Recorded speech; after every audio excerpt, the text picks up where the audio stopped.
On y va maintenant pour la page d'accueil, pour styliser la page d'accueil avec tout ce qu'on a ici. Donc pour l'instant, on a ça, tac, tac et tac. Allez, c'est parti. On se retrouve dans le code, dans le style CSS. On peut fermer l'app.js et on peut venir ici, se faire une démarcation. Alors soit vous pouvez la réécrire, soit vous pouvez la copier à chaque fois. Tac, histoire d'avoir les mêmes petits pointillés. Ici, on va marquer accueil et c'est parti. Pour notre page d'accueil, on va lui mettre une width de 100% et une hauteur de 100 VH.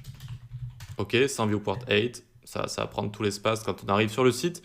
Background image, on va mettre URL, ressources, accueil, pic, lume, down. C'est cette image de base là avec le petit château de Kyoto et la ville juste en dessous. Et j'ai enlevé un peu de luminosité avec Photoshop. Il faut savoir que souvent, c'est intéressant de faire ça quand on a notamment une image qui est trop lumineuse. Donc, accueil pic, tac. Vous voyez que j'ai, bon, vous le voyez pas vu que vous voyez pas l'image originale, mais j'ai un peu légèrement réduit la luminosité. Pourquoi? Pour mieux refaire ressortir le texte en fait qu'il va y avoir sur l'image. Très souvent, les images sont prises avec une luminosité qui est faite pour être regardée avec les yeux et pas prévue pour avoir du texte dessus, par exemple. Donc n'hésitez pas à baisser un petit peu la luminosité. Alors vous pouvez le faire avec plein de logiciels différents, mais avec Photoshop, ça marche très bien avec Photoshop, par exemple. Ok. Donc c'est pour ça que je l'ai appelé Lume Down juste ici. Ensuite, on lui met un BG Pose Center, Background Position Center. Quand on va réduire, ça va aller vers le milieu de l'image. Et on lui met un petit padding top de 1 pixel et un border bottom de 1 pixel. Dotted, ou dotted, je pense. 777, 777. On aurait pu l'écrire juste 3 fois comme ça. Alors, pourquoi on lui met un padding top de 1 pixel? Je vais vous en parler ici, tac. Donc là, il faut savoir qu'il a 1 pixel de padding tout en haut ici. D'accord? Donc 1 pixel, c'est un peu de remplissage tout en haut ici. Et ça sert à mettre du contenu, un tout petit peu de contenu pour éviter d'avoir une fusion des marges avec ce qu'on va avoir juste en dessous. C'est-à-dire que notre image juste ici, je vais mettre un margin top. Et s'il n'y a pas de marge entre accueil, donc comment dire, entre accueil ici, tac, si accueil n'a pas de contenu entre l'image et qu'elle n'a pas de marge non plus, eh bien la marge que je vais mettre à image va compter pour accueil et ça va décaler accueil du top en fait, au lieu de juste décaler l'image. Pour résoudre ce problème, il faut soit qu'il y ait du contenu entre les deux, soit qu'il y ait par exemple un pixel de padding, ça fonctionne bien. Regardez, en plus ça se voit pas. Si je fais CTRL cassé sur la navigation ici, on ne voit pas le padding ici, d'accord? On ne voit pas qu'il y a un pixel de padding.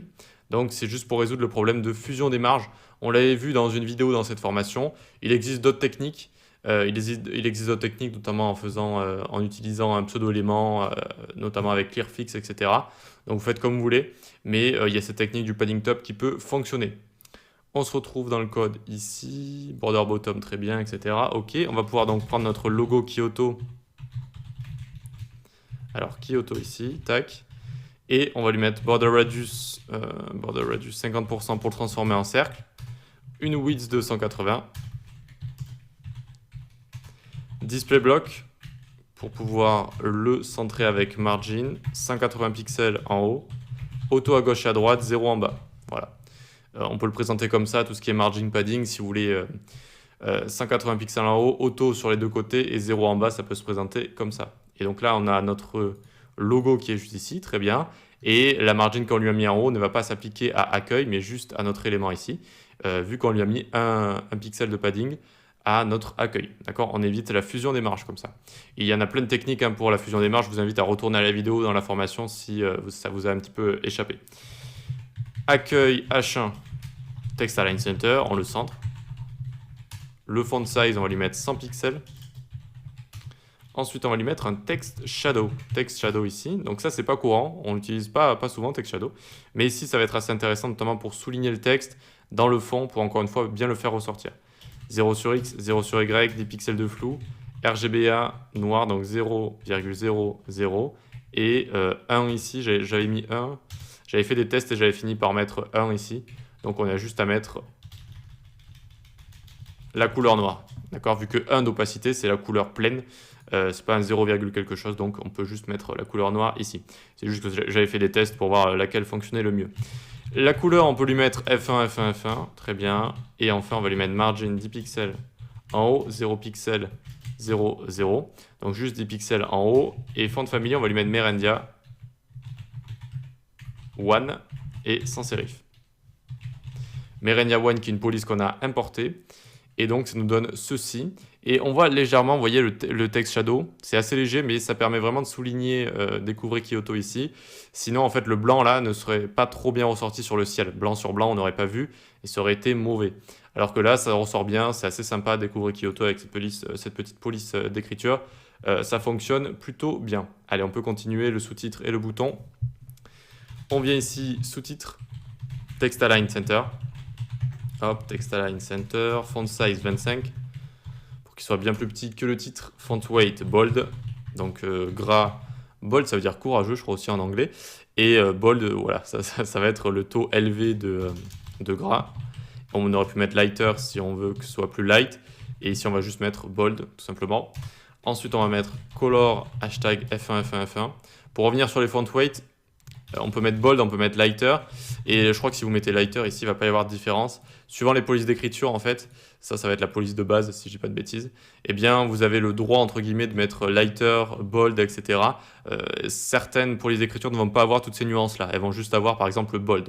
Certaines vont avoir plein de nuances différentes, c'est-à-dire qu'on va pouvoir mettre 100, 200, 300, 600, et à chaque fois, ça va changer le gras de la police, et donc ça peut aller de 100 à 900, si c'est vraiment complet. Voilà. Sinon, de base, en général, c'est juste bold qui est accepté, ou alors bold et lighter. Ok pour ça? Allez, on continue. Color, on va mettre ensuite, on va mettre margin 5 pixels en haut et en bas, 0 à gauche et à droite. Et également, on va lui mettre le même text shadow qu'on a mis ici. Il est où? Il est là. Tac. Tac, on met exactement le même text shadow. Ok? Allez, on va attaquer le BTN accueil, qui est en fait un lien, hein, mais je l'appelle BTN vu que c'est quelque chose sur lequel on peut cliquer. C'est un lien vu qu'il va nous amener vers un endroit. D'accord? C'est pour ça qu'on l'a mis sous forme de lien. Border radius, on lui met 9999, c'est pour faire des piles, d'accord? Cette petite forme de pilule.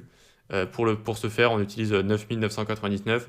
Voilà, tout simplement pour dépasser l'angle, en fait, le maximum de l'angle, donc c'est-à-dire juste la moitié de la hauteur.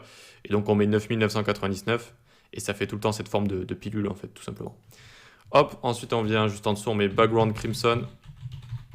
Ok, border 1 pixel solide, hashtag 333. C'est léger, mais c'est bien comme ça. F1, F1, F1, la couleur. Text align, on va lui mettre center. Ok. Ensuite, on va lui mettre un font size de 22 pixels. Une width de 200 pixels. Une hauteur de 70 pixels. Vu qu'on a un lien ici, ben on est obligé de tout donner à la main, comme ça on ne peut pas mettre de padding, etc. Vu que également on va le display block. Est-ce qu'on l'a display block encore? Non, pas encore. On le display block pour pouvoir bien le centrer. Et donc on n'utilise pas tout ce qui est padding, etc. On utilise déjà une hauteur et une largeur qui va être définie comme ça.